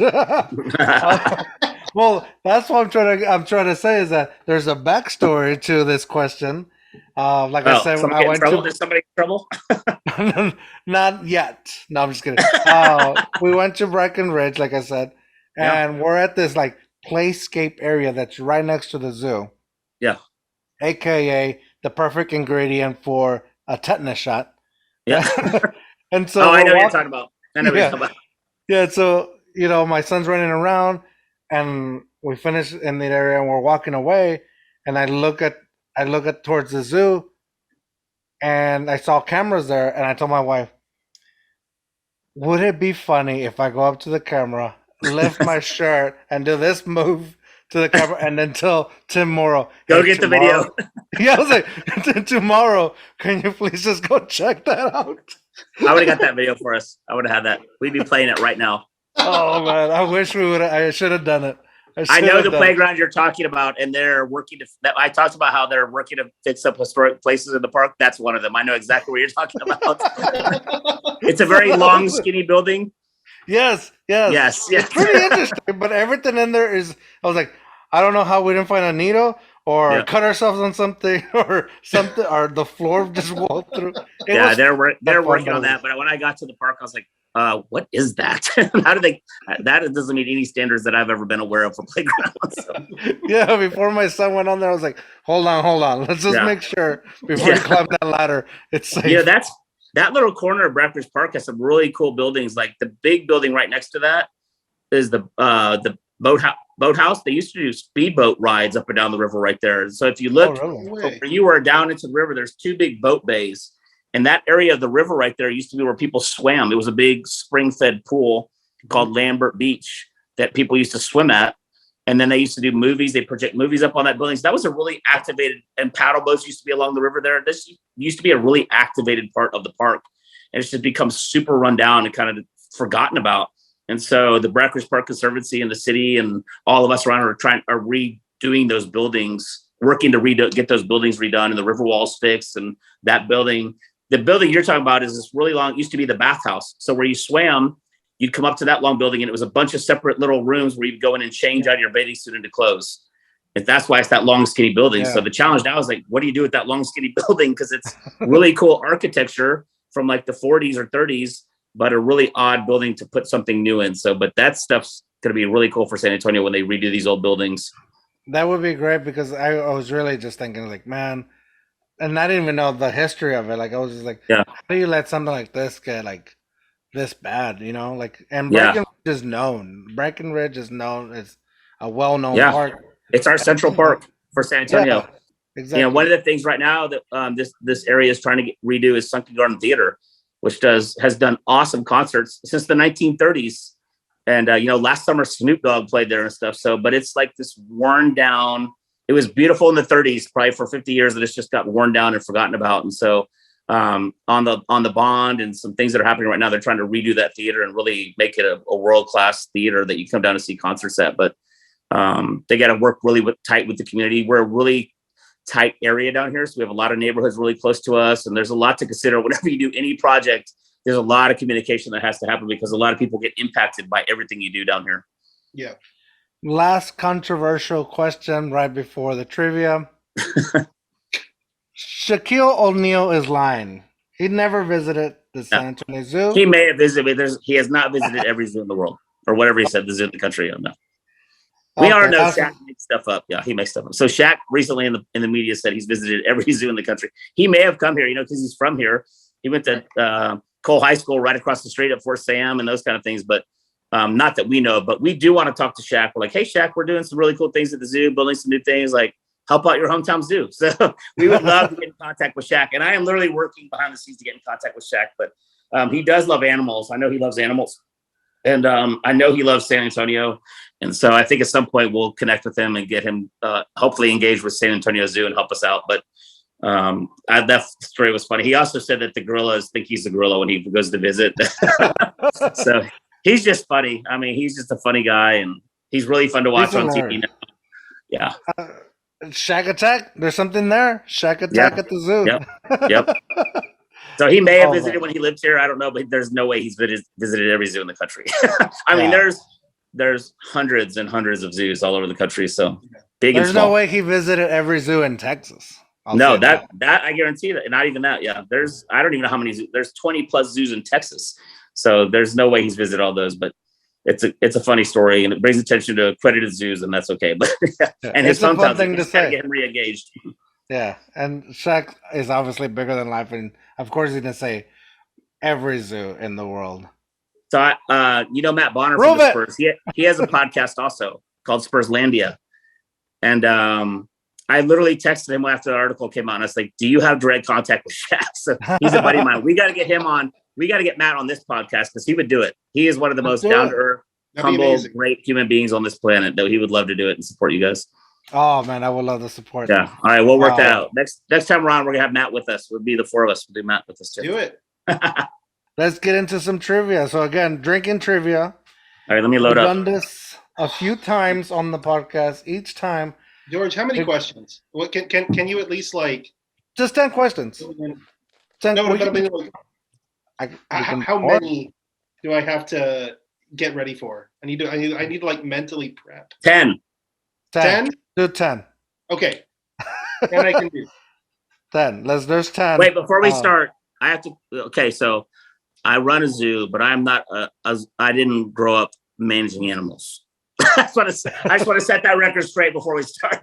I didn't either. So yeah, different kinds of animals I manage. Yeah, I wouldn't have thought of this if I knew you were a complete expert and just blow this out of the water. Yeah, okay, then it wouldn't be fun. That makes me feel better. Function tomorrow. Yes, thank you. But before that, here we go. Number 2. Oh, he's gonna get mad again. Yep. Has it gotten any better, man? It's gotten less bad.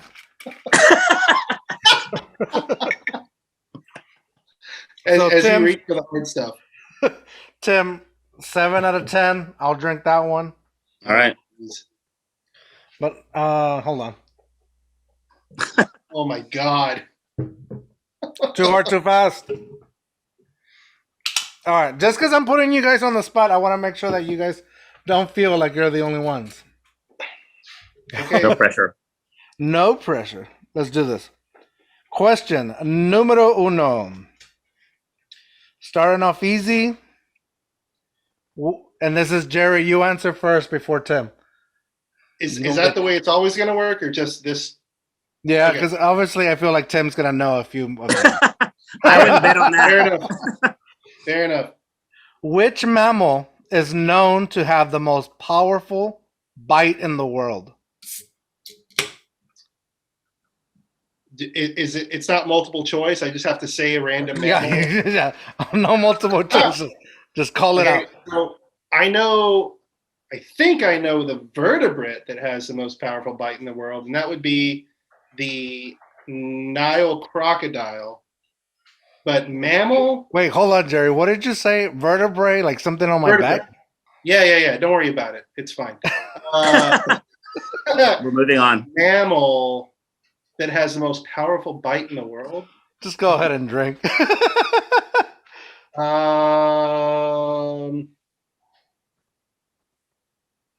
Bengal tiger.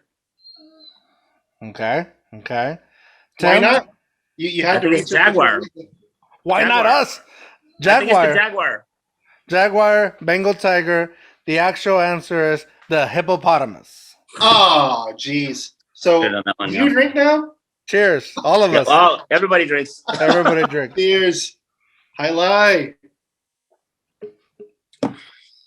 All right. I thought that was... We're off to a great start. Off to a great start. Yeah. Okay. This one might be a little bit harder for you, Gerry. I think Tim might get this one.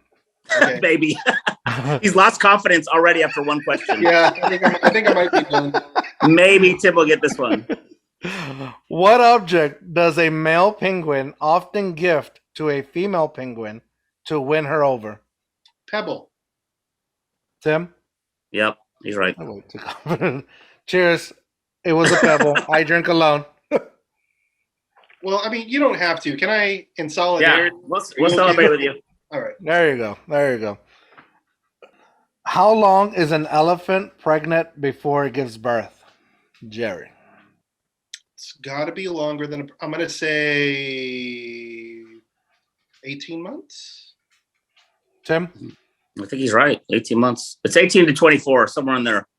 18 to 24. You can't. It's 22. It's 22 months.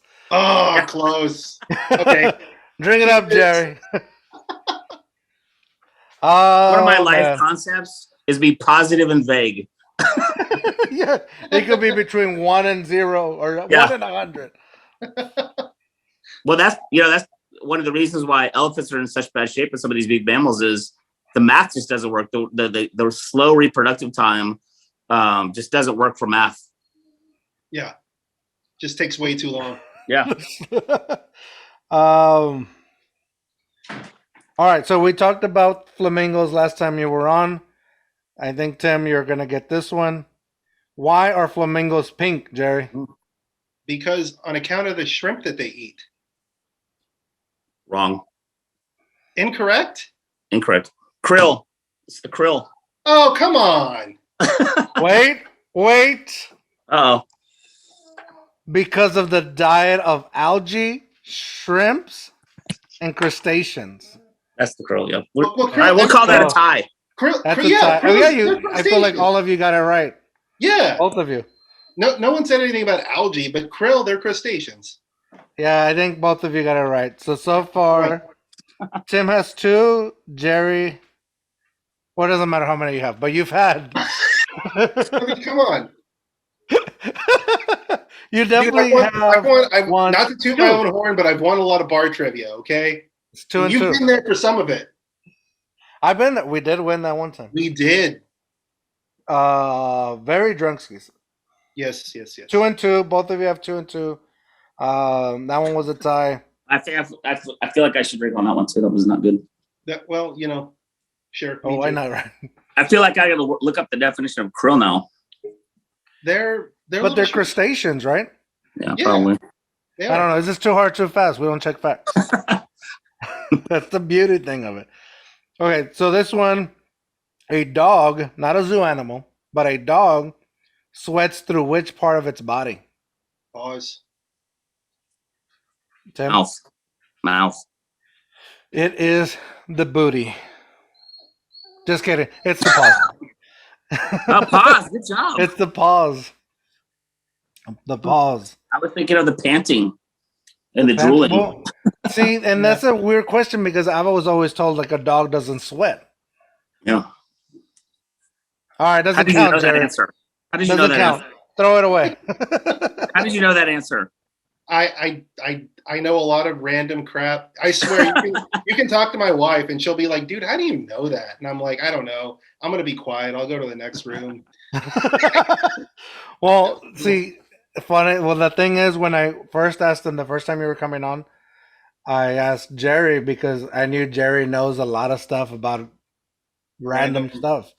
So I knew that he would like be the perfect guy to bring on. He's a ringer. I swear, I don't know. And since college, he's always been that guy. Like he just knows a lot of shit about everything. I drink and I know things. Yeah. All right, Jerry, the color. What is the color? Oh, I can't even read anymore. What color is the tongue of a giraffe? Blue. Sam? Black. I feel like we're gonna have to throw this one out. Purple. Well, yeah, it's right in the Come middle. on, man. It's right in the middle. It's If you yeah. take black and blue and put it together, do you know Yeah. why? Do you know why?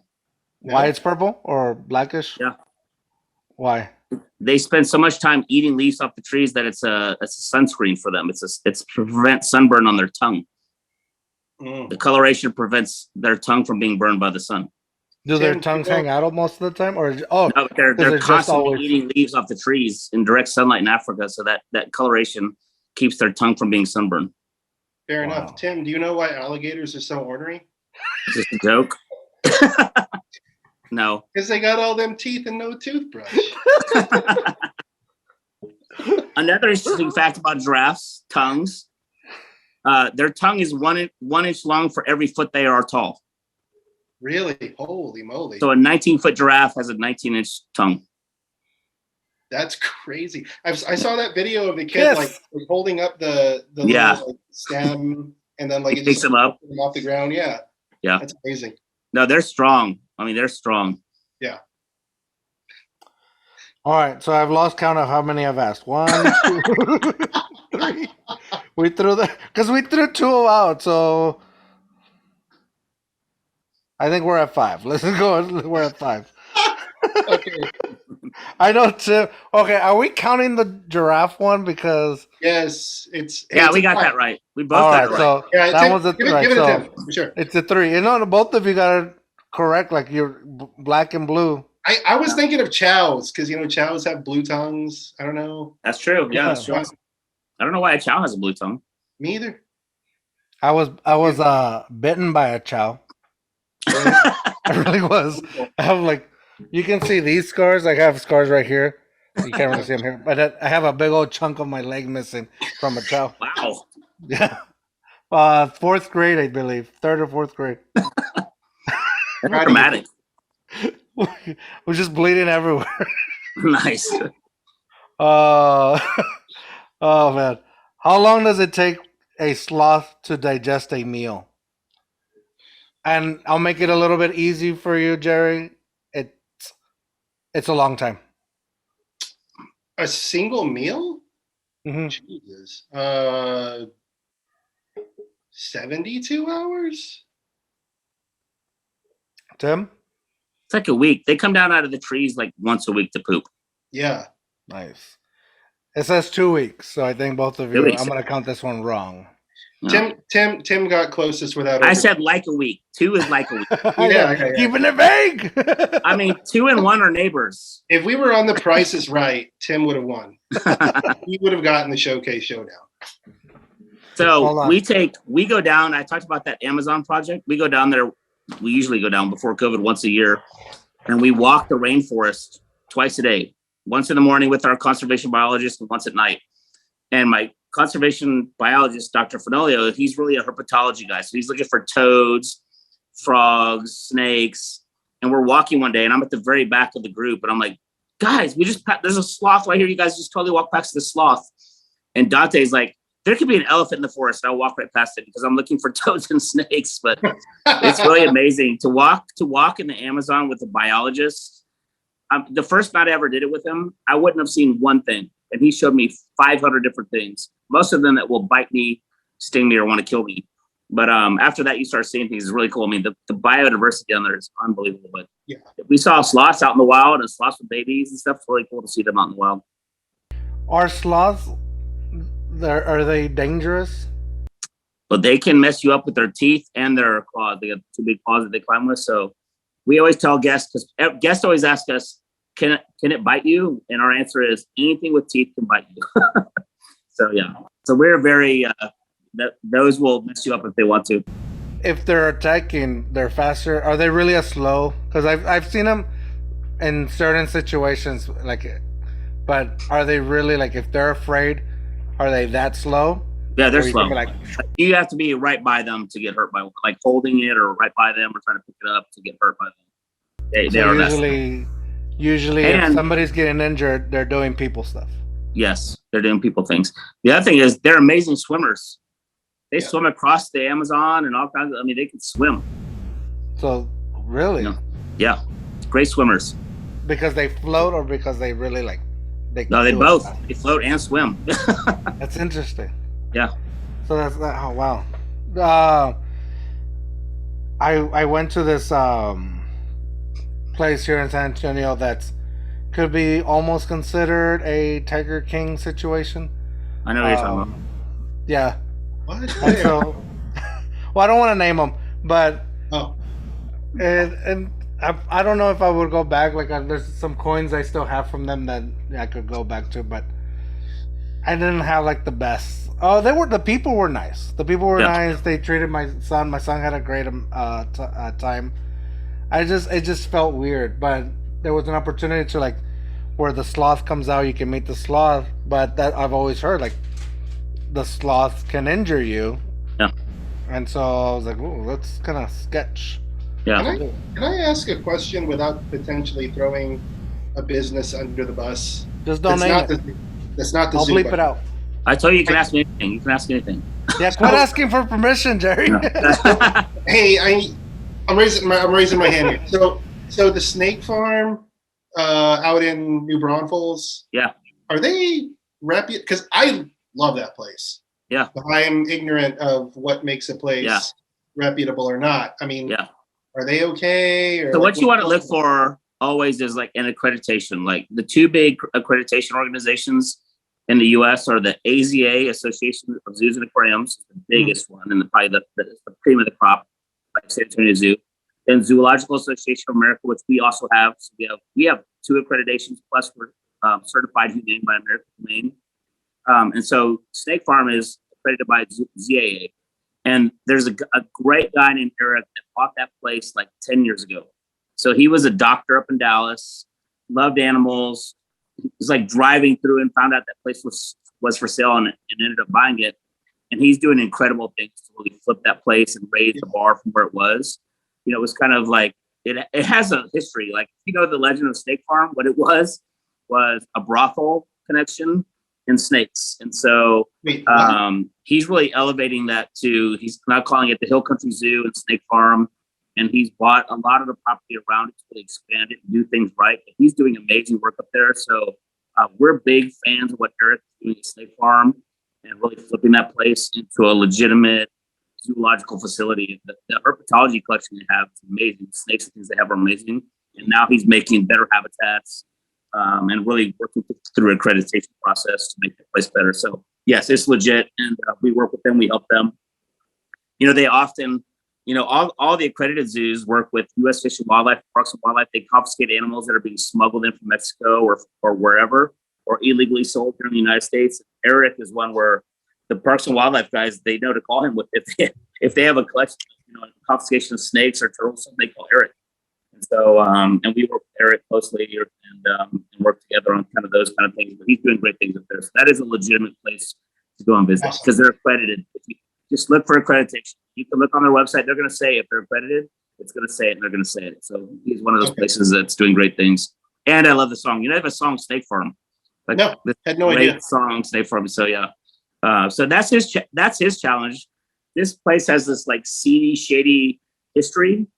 But I didn't know about the history. I mean, I love that place. Yeah, it's got this legendary name, but he's trying to take it forward and kind of get away from that past reputation. But it's such a legendary name, he's got to kind of keep that tied in. So he's in a quandary, but he's working through it. He's doing great things.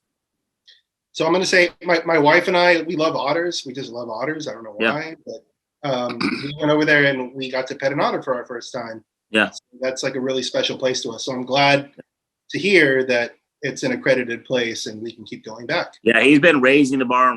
So he got certified, accredited by ZA a couple years ago, and he's really working towards getting it accredited by AZA also. And so he's in the right direction, doing the right thing, and understands what's happening in the zoological world. So he's on the right direction and a great guy. No.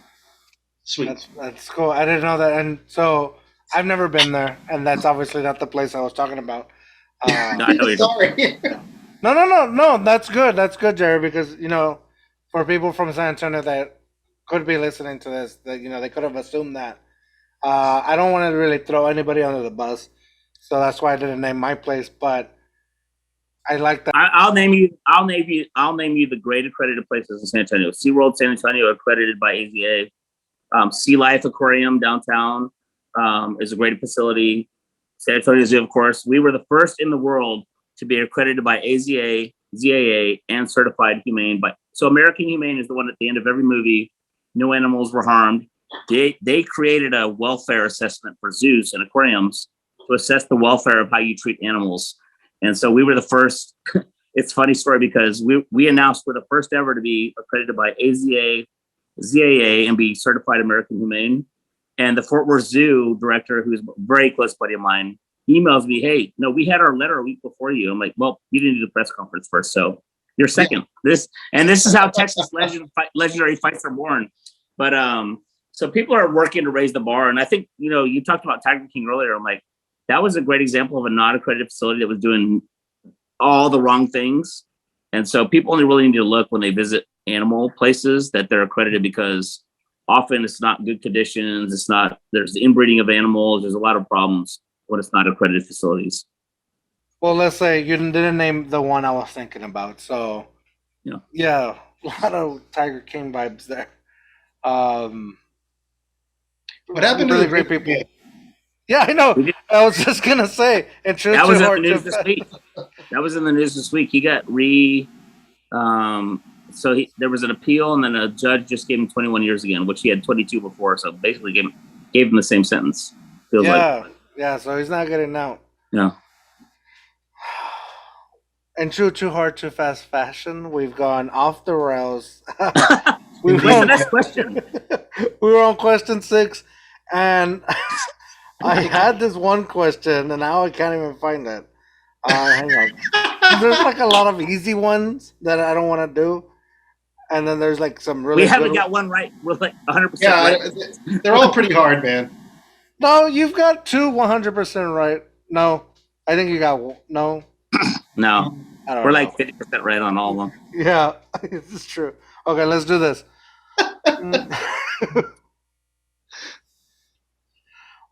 Oh, that was too hard. Come on. What was that one? Ask that one. Okay, Yeah, let's this one.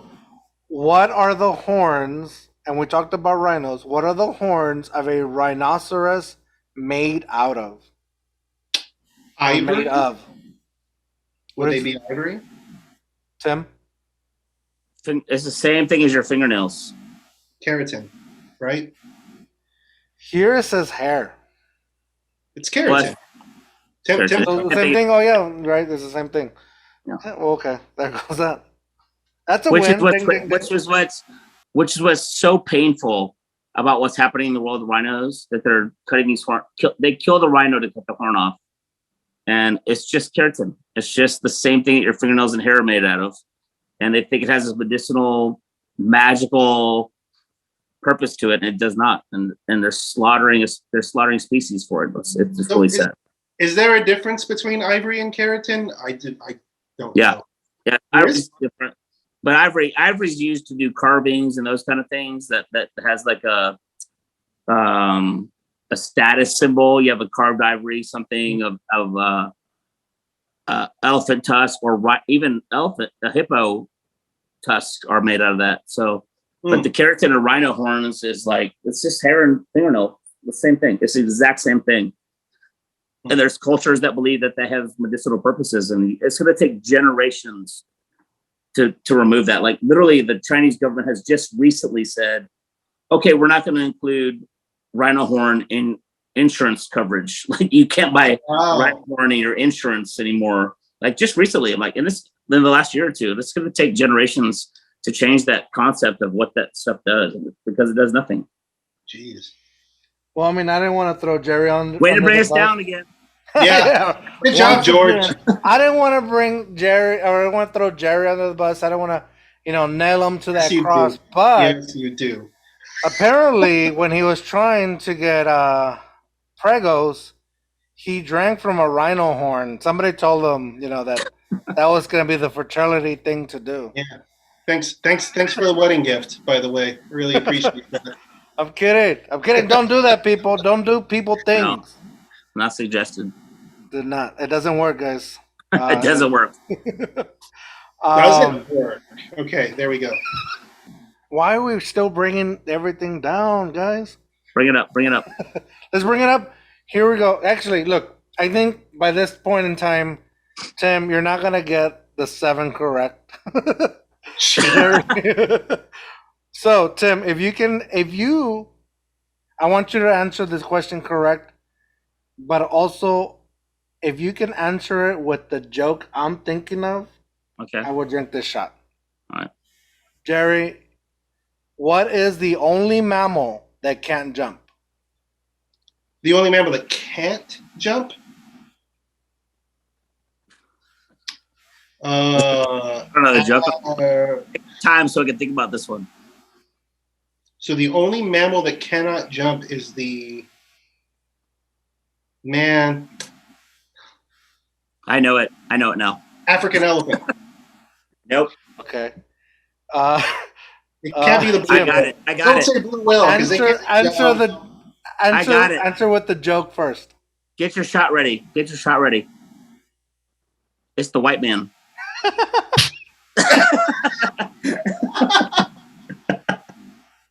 That's amazing. Okay, fine. Okay, Tim. What Ain't no is the thing real but a chicken answer? wing. There's a real answer to that? There's a real answer to it. You provided it. Good job. Let me think. The only mammal that can't jump. No idea. What's the real answer? It says here What's the real elephant. answer? What'd you say, George? Jerry got all serious. Anteater? What'd you say? The real answer is elephant. Can't jump. That's what it says here. Incapable. What is your website you're using? What is the website for these information? Parade.com. Sounds legit. It sounds totally legit. Jerry's coldhardfacts.gov. Exact. I'm gonna just keep coming back to he said like 10 times today, like we don't check facts. I don't check facts. Don't worry about it. This just had the this had the perfect. Real talk, man. I thought because you said mammal, and I was like, okay, blue whale. Well, I mean, they don't Yeah. really, right? But no. Will they come out of the water? Wouldn't that be like a breach? Oh, yeah, breach. Sure. Good term. Good word. I suppose. Good word. We'll allow it.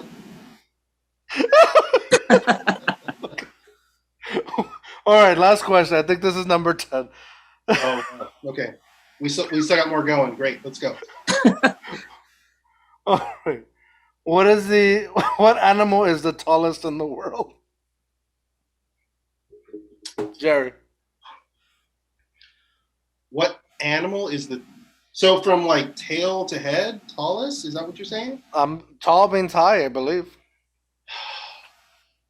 This seems pretty easy. Yeah, it kind of feels like a trick question, no? You don't think? No. No? Maybe it's just my idiot brain. Fine, giraffe. Tim? Giraffe. Hang on, I gotta. Where'd he go? Doing? Tim, what's going on? I have no idea, but I feel like we were. I feel like he's putting a costume on. I hope so. Yeah. Hey, there he is. The giraffe. That was baby. the easiest question of the whole thing. I felt like I was getting tricked. That's your last question? Come on, man. That was the easiest. That was.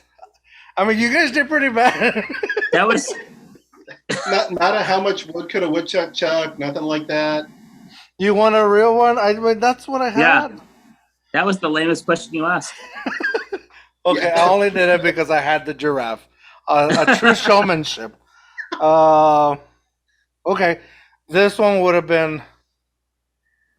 Give us Actually, the let me find the one I parade.com want. question of number 11. What are the only two mammals? What are the only two mammals? Are the only okay? So, it's parade.com, baby. Parade.com. What are the only two mammals? Are the only ones known to lay eggs? I think it would be. Okay, I'll go ahead and say a platypus and an echidna. Interesting choices. Tim? I have no idea. No idea. Okay, this is what I mean about Jerry knowing random shit. Did I get it? He got the platypus correct. The other one will be the anteater. Really? That's what it says. I don't think Parade.com. anteaters lay eggs. No? I don't think that's true. I don't I feel think like so, that's not man. true. trash. This whole thing is trash. The whole trivia thing. This whole podcast is just thrown in the trash. Tim, Over. I'm so It's sorry. done. I am so sorry that you had to come on How do here for a we second feel about time. restarting from the beginning? Let's start over. Let's start at the beginning. Oh my god! Welcome to the Too Hard, Too Fast. Oh man. Okay. So I know Jerry has dad duties to get to, so we'll keep it short. We've already said we're bringing this. We're gonna call it the Tomorrow series. We're totally gonna do a series. We're gonna next time we meet at the zoo. Dude, We'll do let's three different do it. spots in the zoo. We'll do 3 different spots in the zoo. Jerry's in with the lorries. I'm in. Where would I be? I feel like you're gonna be like on the giraffe deck because you're like all about the giraffes. I'm down with We had 2 draft questions, and I'll just make up some random place. that. That would be fun. I would be down for that. That would be, dude. That would So be we'll start in 3 different places, then we'll meet together at the end in one place. Oh, I'm in. that would be the first ever to ever do that. Yeah. So let's do that. Let's plan for that. If that's even possible, that would be great. Yeah, we'll do it. Sure. Let's do it. But with that said, Gerry, last words. I'm blown away, Tim. And it was amazing. I'm always glad to talk to you. Sorry I couldn't be more knowledgeable about. I think you beat me. I think you beat me in the quiz trivia. I don't think so, man. I just honestly, man, I just threw my best out there and hoped for the best. So it was fun playing. Tim, anything that you want to share with us that we need to look forward to? February 14th is coming up quick. Valentine's Day, we got all kinds of stuff going on, but I want to talk about you guys. I love this podcast and supporting you guys and doing stuff for San Antonio. And we're gonna make a series. The next one is at the zoo. Doing it. And then we can do the school, we can do the garage, the kiddie park, all kinds, the train, lots of opportunities. But we'll do some fun stuff together. And I really appreciate you guys giving us the opportunity to talk about the zoo. And I really realize now I got to talk to my animal care department. Like, you guys got to teach me more. Oh, when's your big party? We've talked about that last time. Your big fundraiser, Fiesta. Yeah, I know Fiesta's going to come up. It's not in the. Oh, we have so many coming up. We have Valentine's right now. Then we go to spring break, and then we have an official Fiesta event called Festival of the Animales. Then we have Zulala, which is the big food and wine festival, which is like 50 restaurants, 5 stages of entertainment, super fun event. Then we do our summer stuff, and then there's literally something new at the zoo every time you come now. It's not the old sleepy zoo that people may be accustomed to. We're like really dynamic, really fun. Top 7. Hey, we're coming for you, San Diego. I tell them all the time, we're coming for you. Hey, next I just got a new tattoo. It's an armadillo, but I think maybe I can do a Timothy over here. Yeah. Which armadillo? You have a 7-banded or a 5-banded or a 3-banded? What do you have? I believe it's a 7-band. There we go. But some really big stuff is coming behind it. And for you guys, for the inside scoop, it's some big hairy mammals. Oh, nice. What is the biggest? Here's my question to y'all. What's the biggest hairy mammal you know? Well, I've seen Gerry naked, so. You have? Well, yeah, George wins. That's a story for another podcast. Yeah. No, we're gonna bring big hairy mammals back to San Antonio, and this will be what we're gonna do is be like things that no one has ever done before. Is this gorillas? Are you talking about gorillas? I'm just saying big hairy mammals. That's all I'm saying. Woo! You guys are getting the scoop right now. Big hairy mammals are coming back to San Antonio what Zoo. constitutes as hairy? So any mammal has hair, right? Yeah, that's true. So what would that? I mean, because whales, right? Gerry, it's gonna be They're gorillas, coming. baby. Gerry, here's the It's key gonna word. be gorillas. Gerry, listen, they're coming back to San Antonio Zoo. Okay, well, George has a hairy back, so I don't. I don't know. I don't know what you're trying to tell me. Hey, put it. Oh, this is perfect for like people that are on YouTube that made it to the end. If you're here, you're thinking about this. Put it in the comments. What do you think is coming back? If you That's watched hairy. all the way to the end, you got the inside scoop because we're bringing big hairy mammals back to San Antonio Zoo. God. Boom, baby. Wow. And with that said, dare to be you, dare to be weird. We're back 2022. Tim Morrow, San Antonio Zoo. Drinking alone together. Together. Drinking alone together. ourselves. What's the other one we said earlier? We had another one. We had another saying. We said another one. Drinking alone together. The only one to ever yell at their beer or to be angry at their beer. Yeah, I've never seen somebody angry at beer before. Drinking alone No, together. the next one we do together in person. Together Yes. in person. No more drinking alone. Nope. Together. Cheers. Next time we drink together. Yes, yes, yes. Together.